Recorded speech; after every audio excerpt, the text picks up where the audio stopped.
En Ukraine, un cessez-le-feu devait entrer en vigueur aujourd'hui, cessez-le-feu russe à l'occasion du Noël orthodoxe. Ça aurait pu être le premier d'une telle ampleur. Oui, ça aurait pu, mais finalement, il n'a pas été respecté. Peu de surprises pour les autorités ukrainiennes puisque la démarche russe n'a jamais vraiment convaincu. Les explications avec Nathan Gerlache et Pascal Boustamente. C'est l'histoire d'une trêve à laquelle personne n'a jamais réellement cru. Ces soldats ukrainiens assistent à un service religieux pour Noël orthodoxe, une messe en temps de guerre.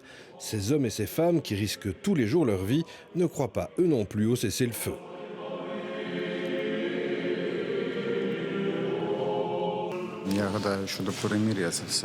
Je pense que ce cessez-le-feu, ce sont des conneries habituelles.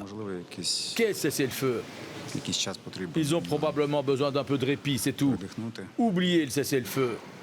Mais 2023 sera l'année de notre victoire.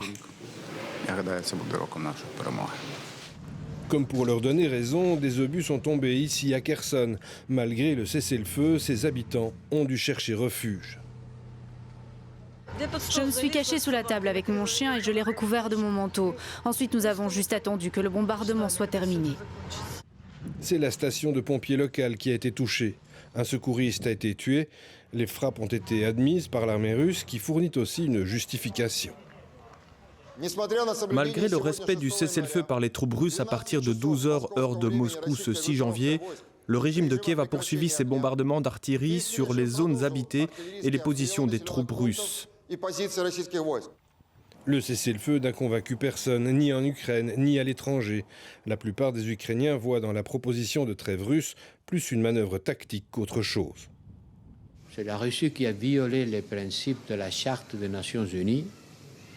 Et quand l'agresseur parle d'un cessez-le-feu, je pense que la réponse qui nous vient à tous à la tête, c'est de scepticisme face à tant d'hypocrisie.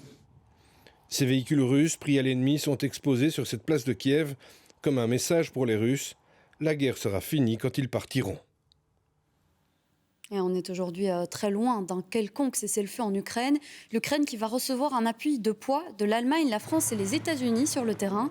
Ces trois pays vont fournir des blindés ainsi que des moyens de défense antiaérien à l'Ukraine. C'est donc une étape supplémentaire dans le soutien de l'Occident qui est franchie.